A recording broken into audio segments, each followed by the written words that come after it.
qu'il y a d'autres interventions? Monsieur le... Madame la Présidente. Va me le... Comment? 13 minutes 50. Merci beaucoup. Je pense que si on insiste autant sur l'article 4, c'est parce qu'on pense que par cet article-là, on peut considérablement améliorer le projet de loi et donc l'agence qui va en découler. C'est encore une fois pour nous, puis juste savoir le nombre de notes, la quantité de notes que j'ai pris sur cette seule page. Je pense que c'est le même cas aussi, effectivement. On pourrait comparer nos notes. Cet article-là, évidemment, on l'a étudié en profondeur, puis on n'est pas les seuls à avoir étudié cet article-là en profondeur. Il y a énormément de groupes qui en avaient parlé. C'est fondamental, c'est à la base de la création de l'agence. Il nous apparaît évident que cet article-là est un endroit où on peut effectivement influencer la façon dont l'agence va se comporter, la façon dont l'agence aura ou pas les coups des franges pour être capable de travailler de manière durable, travailler à développer une vision à long terme qui serait profitable pour le Québec. C'est un peu ça qui est derrière cette proposition-là. On veut absolument s'assurer que, dans le temps, je pense que c'est peut-être quand même quelque chose d'intéressant. Tu sais, Madame la ministre puis en fait, pas juste Madame la ministre, mais le gouvernement actuel, en 6 ans, a très peu livré de projets de transport collectif. Il faut absolument qu'on soit capable de donner au Québec, de léguer au Québec une entité qui soit capable de nous rattraper dans le temps. Je prends quelques exemples des éléments qui avaient été nommés par les groupes qu'on avait rencontrés lors des audiences particulières. Sur l'article 4, il y avait quelques éléments quand même. Bon, il y en a sur lesquels je suis bien content, on a pu progresser, là, notamment clarifier la notion de projet complexe. Il y a plusieurs groupes qui l'avaient mentionné, notamment Catherine Morancy, Propulsion Québec, Trajectoire Québec, Vivre en ville, etc., qui, même plus que ça, excusez-moi, c'est sur l'autre page, mais il y avait aussi la Société de transport de Sherbrooke, le professeur Hudon, le Conseil du patronat, la Fédération des chambres de commerce, disaient il faut clairement améliorer la notion, il faut la clarifier, la notion de projet complexe, parce que comme on le disait, puis on a eu de l'ouverture de la part de la ministre là-dessus, on a, dans cet article-là, quelque chose qui manque, sur cet article qui est tellement fondamental, identifier ce qu'est un projet complexe. On ne peut pas faire l'économie d'une définition, puis effectivement, ça a été apporté par Madame la ministre, on a eu des discussions intéressantes avec elle, et on l'a même bonifié dans une certaine mesure. Mais ça allait dans le bon sens. Notre lecture de cet amendement-là permettait effectivement d'aller de l'avant aussi. Sur le même article, il y a des groupes, il y en a plusieurs, là, qui demandaient que l'agence se concentre uniquement sur les projets de transport collectif pour ne pas faire diverger l'action de l'agence de sa mission première, qui était par ailleurs les intentions de Madame la ministre. L'Alliance Transit, Trajectoire Québec, Accès Transport Viable, l'Association pour le transport collectif de la Rive-Sud, même association aussi pour Laval, l'Association professionnelle des ingénieurs du gouvernement du Québec, la Ville de Montréal, la STM, la RTM, toutes disaient il faut que cette agence-là, si elle existe, se concentre uniquement sur le transport collectif. Autrement, on vient à retirer potentiellement des mains ce que le ministère des Transports et de la Mobilité durable, de la ministre même, c'est la ministre elle-même qui le dit, fait déjà bien. C'est-à-dire des projets de transport routier complexes. Le ministère des Transports et de la Mobilité durable a déjà l'expertise. L'intention de la ministre, c'était retrouver ou développer une expertise en développement de transport collectif complexe au Québec, d'où la création de son agence. Et donc, en restant sur les 2 types de projets qu'on peut mettre en place, dans le fond, on risque effectivement de vider tout simplement le ministère des Transports et de la Mobilité durable de son expertise pour les projets complexes. Mais encore une fois, on se raccrochait à l'article 4 qui est fondamental. Il y a des groupes qui ont demandé que les projets de l'agence respectent l'aménagement du territoire concerné. L'Alliance Transit, Trajectoire Québec, la STM, la Ville de Montréal, Vivre en ville, la RTM, Gatineau, Trajectoire, et plusieurs autres groupes, la FQM, la Ville de Laval, la Ville de Québec. On pourra en parler peut-être aussi dans l'article 4 parce que je pense que ça peut bien s'insérer là aussi. Donc, on pourra en parler peut-être un peu plus tard. Mais encore une fois, on touche la façon de travailler de Mobilité Infra Québec. On est sur l'article 4 et d'autres, et d'autres, et d'autres. Donc, quand moi, j'entends qu'on propose ou qu'on repropose des modifications à cet article-là, bien, je me dis heureusement que ce travail-là est fait. Je veux dire, on a déjà fait des modifications, Mme la ministre a montré de l'ouverture à certains égards, mais il faut qu'elle comprenne comme nous que cet article-là est fondamental dans Mobilité Infra Québec. Dans la loi qui vient constituer cette agence-là, il y a là beaucoup d'éléments qui vont venir influencer la façon dont elle va déployer ses actions dans les années, dans les décennies à venir. Pas juste d'ici 2026, mais dans les prochaines années, évidemment, aussi. Maintenant, donc, c'est pour ça, en fait, qu'on insiste autant sur l'article 4. Il y a quelque chose là qu'il faut absolument, absolument tenter de dénouer.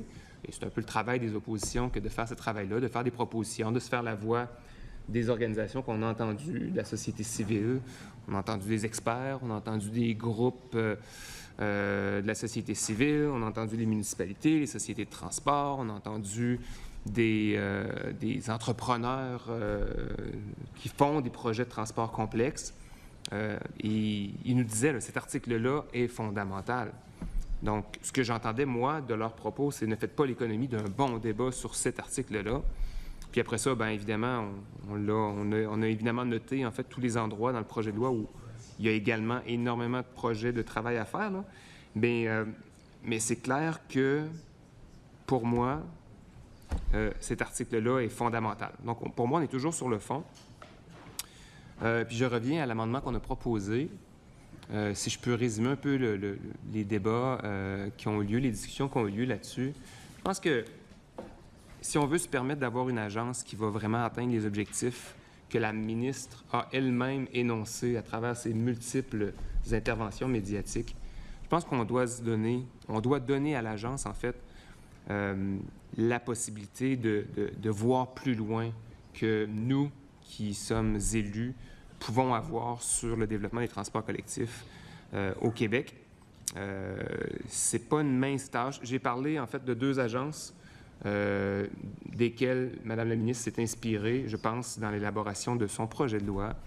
Deux agences similaires qui existent à la fois à Toronto et à Vancouver. Des agences qui produisent énormément de transports collectifs pour quiconque a été, comme touriste ou par affaires, a été dans ces villes-là. C'est tellement facile de se déplacer, c'est tellement efficace. Et c'est efficace pourquoi? Non seulement parce qu'on a une bonne organisation de l'opération des services de transport collectif, puis d'ailleurs on le voit aussi dans les niveaux d'investissement, mais on le voit aussi beaucoup dans l'immense capacité que se sont donnés les gouvernements à travers une agence qui a un pouvoir d'initiative, qui a un pouvoir de proposer des projets, qui a une capacité à se donner de la réactivité, de l'agilité, de la rapidité dans l'exécution des différents travaux. Et ça fait qu'aujourd'hui, et ça, évidemment, combiné au fait que, je ne connais pas les chiffres par cœur en Colombie-Britannique, mais je suis persuadé qu'ils sont au moins comparables à ceux de l'Ontario, on investit énormément dans le transport collectif en Ontario. Là. Dans leur plan québécois, dans leur plan d'infrastructure, ils investissent jusqu'à 70 % des infrastructures de transport dans le collectif et 30 % dans le routier. Dans le routier, c'est essentiellement pour entretenir l'existant, ce qui ne leur empêche pas de faire quelques bonifications à l'occasion. Mais le plus gros, la plus grande part du gâteau va effectivement au transport collectif, ce qui est complètement à l'inverse de ce qu'on fait ici aujourd'hui au Québec. Donc, tant qu'on ne réglera pas ça par ailleurs, on va avoir de la difficulté à avoir une agence qui va vraiment être capable de prendre son envol puis développer du transport collectif pour atteindre des niveaux de service qu'on observe dans ces villes-là et dans lesquelles il est tellement facile de pouvoir vivre sur un très, très, très, très grand territoire une vie libérée de l'automobile solo. C'est-à-dire que l'automobile n'est pas le seul mode de transport que les gens vont utiliser parce qu'on a de la disponibilité autour. Un peu comme ce que souhaite faire le gouvernement, puis la ministre, en fait, et son prédécesseur, qui ont décidé de reconduire la politique québécoise de mobilité durable. dans laquelle on souhaite avoir, si ma mémoire est bonne, là, 70 % de la population qui est desservie par au moins 4 modes de transport durable pour se déplacer, pas pour les loisirs, là, vraiment pour se déplacer. Donc, on tombe dans un nouveau paradigme. Moi, je pense que Mobilité Infra-Québec, si elle est bien orientée, si elle est bien outillée dès le départ, pourrait nous permettre de sortir de ce paradigme dans lequel on est actuellement. Un paradigme dans lequel il est difficile de sortir, d'offrir, en fait, de se sortir de cette logique que l'automobile est le seul véhicule à privilégier pour l'ensemble des déplacements. Et donc, ça passe évidemment par une augmentation, mais incroyable, de l'offre. On n'arrivera jamais à cette offre-là tant qu'on n'aura pas une agence qui est capable de développer convenablement. Et encore une fois, je le dis, ça tient à beaucoup de choses, à beaucoup d'éléments. D'abord, se concentrer principalement, sinon voire exclusivement, sur le développement de projets de transport collectif complexes. On a déjà eu la discussion là-dessus, j'y reviendrai pas. Mais aussi avoir cette capacité-là à voir sur le long terme pour que quand on a un changement de ministre des Transports, on a un portefeuille de projets déjà préanalysé dans lequel on va pouvoir, après ça, prendre des décisions et avancer. Et après ça, attirer et maintenir ses employés dans une entreprise ou en tout cas une organisation, une entité dans laquelle on leur fait confiance. En fait, c'est un peu ça. On fait confiance à l'intelligence des gens, on fait confiance à leur expertise et on leur donne un espace pour être capable de recevoir ou de renseigner, dans le fond, le gouvernement, de renseigner la ministre ou le ministre sur ce qui pourrait être fait pour justement faire ce changement de cap-là tellement important, dont on a tellement besoin au Québec. Moi, j'ai peur qu'en ayant une agence qui pourrait faire à la fois des projets de transport collectif complexes et des projets de transport routier complexes, qu'on pourrait avoir des ministres des Transports qui décident que, dorénavant, l'agence ne fait que des projets de transport routier complexes. Et on sortirait complètement des intentions de la ministre. Ces intentions sont du transport collectif. Imaginons qu'un futur successeur de Mme la ministre décide que c'est uniquement du transport routier complexe qu'on fait avec cette agence-là. Bien, on vient complètement de s'aborder pour encore plusieurs années la possibilité qu'on aura de développer des transports collectifs. Parce que non seulement on va se mettre à faire du transport collectif, du transport routier, d'une part, fait on perpétue un peu le cycle dans lequel on est depuis des décennies, mais en plus, c'est que toute cette expertise-là qu'on a voulu développer, aller chercher, on la balaye et il va falloir reprendre depuis le début complètement, avec, encore une fois, beaucoup de pression politique, puis beaucoup de pression des citoyens aussi qui veulent, puis j'en ai parlé tantôt, là, même dans le Bas-Saint-Laurent, on en veut du transport collectif, on veut de l'amélioration.